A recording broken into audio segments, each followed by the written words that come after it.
அஸ்ஸலாமுஅலைக்கும் வரஹ்மத்துல்லாஹி வபரகாத்துஹு. ஸோ இந்த வீடியோவில் 50,000 ரூபா பட்ஜெட்டுக்குள்ள ஒரு பெஸ்ட்டான கேமிங் பிசி பண்ணணும் அப்படின்னு நான் நினச்சிக்கிட்டு இருந்தேன்.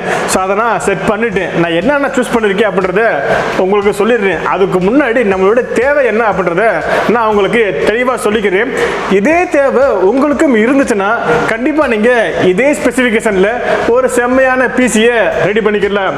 ஓகே, என்னோட தேவை என்ன, இந்த பிசியோட ஸ்பெசிஃபிகேஷன் என்ன, இதை பற்றி நீங்கள் முழுமையாக தெரிஞ்சுக்கணும்னு நினச்சிங்கன்னா இந்த வீடியோ நீங்கள் கொஞ்சம் கூட ஸ்கிப் பண்ணாமல் முழுமையாக பாருங்கள்.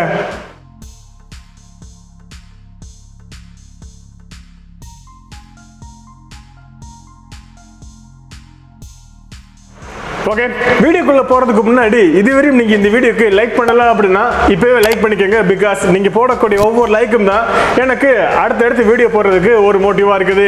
அது மட்டும் இல்லாம உங்களுக்கு ஏதேனும் சந்தேகம் இருந்துச்சு அப்படின்னா என்ன நீங்க இன்ஸ்டாகிராம்ல ஃபாலோ பண்ணிக்கோங்க. இன்ஸ்டாகிராம்கான லிங்க் டிஸ்கிரிப்ஷன்ல இருக்குது. ஓகேங்க, இந்த 50,000 பட்ஜெட்டுக்கு என்னோட தேவை என்ன அப்படின்றத நான் சொல்லிடுறேன். எனக்கு பாத்தீங்கன்னா நல்ல எடிட்டிங் பிசி வேணும். ஸோ கேமிங் அப்படின்ற செகண்டரி தான், எனக்கு மெயினா எடிட்டிங் வேணும். அதே சமயத்தில் பப்ஜி, ஃப்ரீ ஃபயர் இது போல கேம் எல்லாமே சும்மா பக்காவா விளையாடணும் அப்படின்னா கண்டிப்பா இந்த 50,000 பட்ஜெட் உங்களுக்கு செம்மையா இருக்கும். இந்த 50,000 பட்ஜெட்டுக்குள்ள நீங்க GTA விளையாடலாமா அப்படின்னு சொல்லி கேட்டீங்கன்னா கண்டிப்பா GTA 5 கேமும் விளையாட முடியும். அதுக்கு நீங்க கிராபிக்ஸ் அந்த அளவுக்கு எதிர்பார்க்க முடியாது. ஏன்னா நம்ம இந்த இதுல கிராபிக்ஸ் கார்டை யூஸ் பண்ண போறது கிடையாது. ஆனா உங்களுக்கு பிசி ஒர்க் ஆகும், அதே போல எடிட்டிங்கும் பண்ணிக்கிற முடியும். அது மட்டும் இல்லாம GTA 5ல நீங்க பாப்புலேஷனை குறைச்சு விளையாடுங்க அப்படின்னா உங்களுக்கு எந்த ஒரு பிரச்சனையுமே இருக்காது. அதுல 30 FPS உங்களுக்கு தாராளமா கிடைக்கும். சோ ஃபைனலா பாத்தீங்க அப்படின்னா இந்த 50,000 ரூபாய் பிசில நீங்க GTA 5 கேம் விளையாடிக்கிற முடியும். ஓகேங்க, இப்போ நம்ம என்னென்ன ஸ்பெசிஃபிகேஷன் யூஸ் பண்ணிருக்கோம் அப்படின்றத பார்த்துடலாம். ஓகே, ஸ்பெசிஃபிகேஷன்ல நம்ம ஃபர்ஸ்டா பார்க்கக்கூடியது இந்த ப்ராசஸர் தாங்க. இந்த ப்ராசஸர் பார்த்தீங்கன்னா Ryzen 5ல 3400G அப்படின்னு சொல்லக்கூடிய டிஃபால்ட் கிராபிக்ஸ் கார்டு கொண்ட ப்ராசஸர்.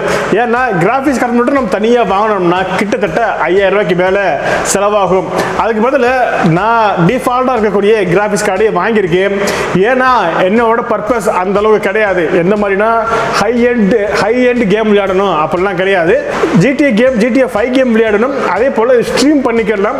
அது மட்டும் இல்லாமல் எடிட்டிங் பார்த்தீங்க அப்படின்னா எனக்கு நல்ல பக்காவாக யூஸ் ஆகணும். ஸோ அந்த காரணத்தினால தான் நான் இந்த 3400G அப்படின்னு சொல்லக்கூடிய Ryzen 5 ப்ராசஸரை சூஸ் பண்ணியிருக்கேன்.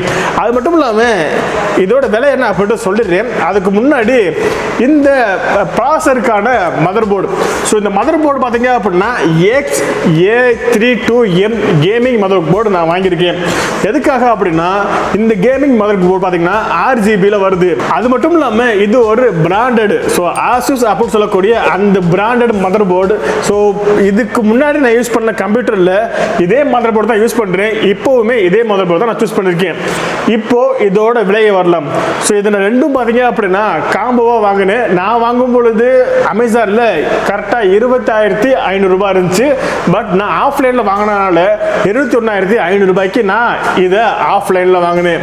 உங்களுக்கு தெரிஞ்ச கடையாக இருந்துச்சு அப்படின்னா நீங்கள் நல்லா பேரம் பேசி குறைச்சு உங்களால் கண்டிப்பாக வாங்க முடியும். 19,000 ரூபாய்க்கு கூட நீங்கள் இதை நீங்கள் வாங்கிக்கிற முடியும். பட் எங்கள் ஏரியாவில் கம்ப்யூட்டர் கடை அதிகமாக கிடையாது. ஒரே ஒரு கடை தான் இருக்குது. அந்த கடையில் நம்மளால் பேரம் பேச முடியாது.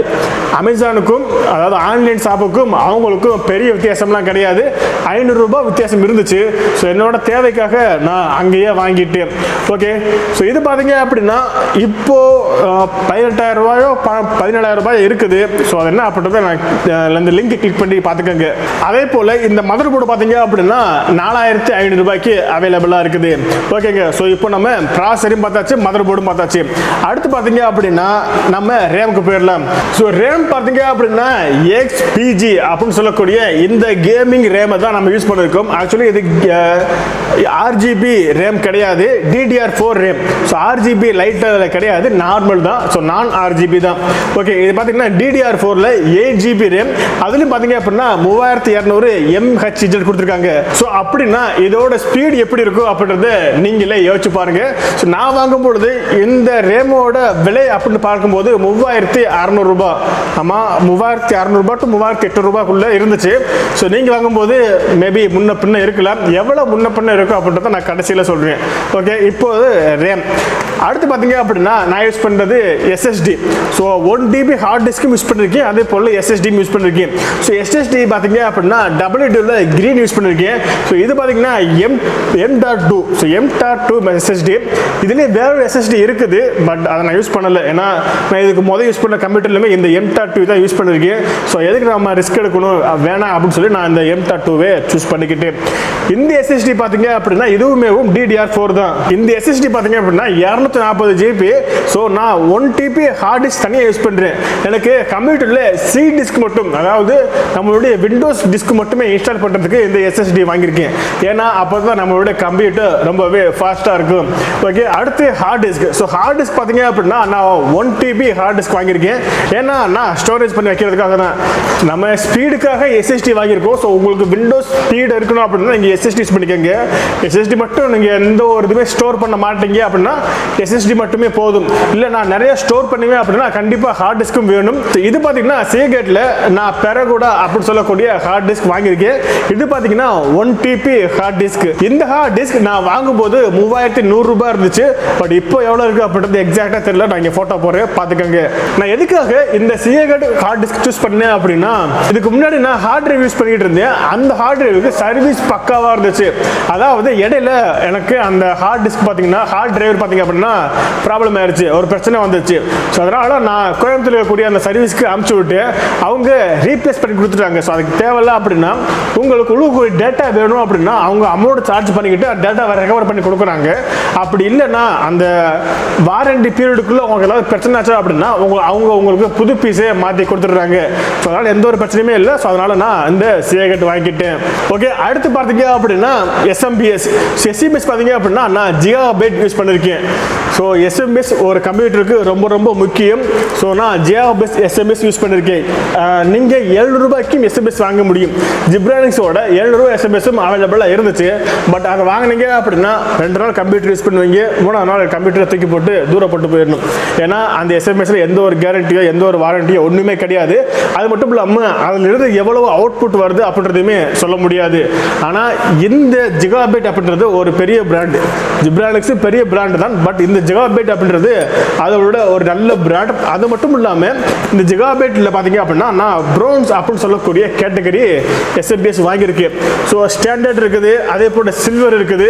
ஸோ அதை ரெண்டுமே விட்டுட்டு இந்த ப்ரௌன்ஸ் SMBS வாங்கியிருக்கேன். ஏன் அப்படின்னா இதிலிருந்து வரக்கூடிய அந்த அவுட்புட் தான். ஸோ 450 வாட்ஸ் கொண்ட இந்த SMBS பார்த்தீங்கன்னா என்னோட கம்ப்யூட்டருக்கு நான் அசம்பிள் பண்ணக்கூடிய அந்த கம்ப்யூட்டருக்கு போதுமானதாக இருக்கும். ஸோ நான் அசம்பிள் பண்ணக்கூடிய கம்ப்யூட்டருக்கு 300 வாட்ஸ் இருந்தாலே போதும். பட் 450 வாட்ஸ் அப்படின்றது நான் எக்ஸ்ட்ரா தான் வாங்கியிருக்கேன். ஏன்னா நான் மேபி ஃபியூச்சரில் அப்கிரேட் பண்ணணும் அப்படின்னா கண்டிப்பாக இந்த SMBS நம்மளுக்கு போதுமானதாக இருக்கும். இந்த SMBSல இன்னொரு கவனிக்க வேண்டிய விஷயம் என்ன அப்படின்னா இந்த SMBS பார்த்தீங்கன்னா 80+ ப்ரோன்ஸ் SMBS. ஸோ கண்டிப்பாக பக்காவாக இருக்கும், ட்ரை பண்ணி பாருங்க.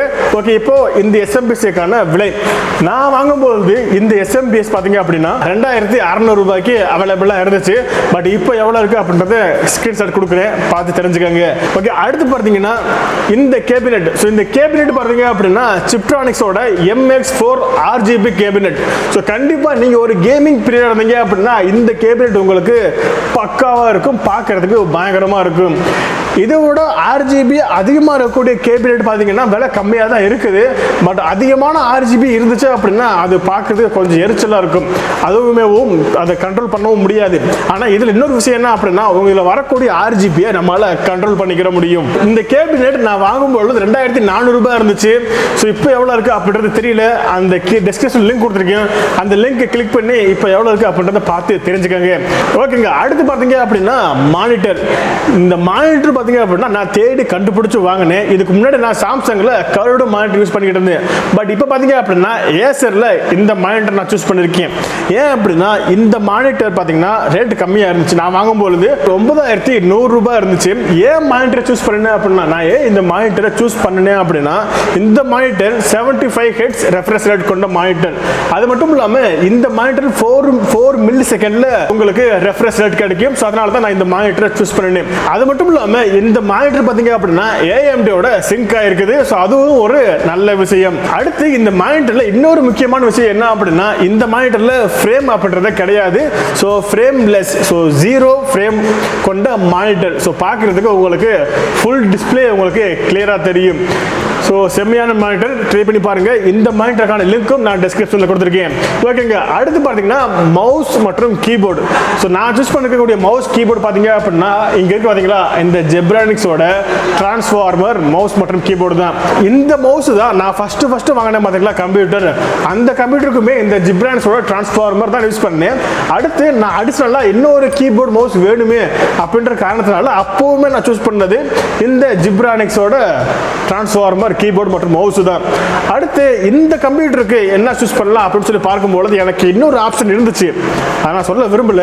இன்னொரு ஆப்ஷன் இருந்துச்சு, அது இதோட 100 ரூபாய் 200 ரூபாய் கம்மியாக இருந்துச்சு.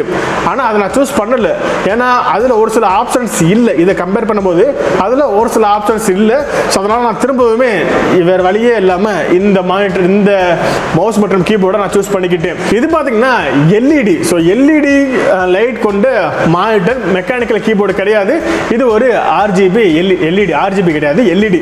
ஸோ எல்இடி கீபோர்டு மற்றும் மவுஸ் இது காம்போ கொடுக்குறாங்க. அதுவும் பார்த்தீங்க அப்படின்னா ரேட்டு பார்த்தீங்கன்னா நான் வாங்கும் பொழுது 1200 ரூபாய்க்குள்ள இருந்துச்சு. பட் இப்போ எவ்வளோ இருக்கு அப்படின்றது தெரியல.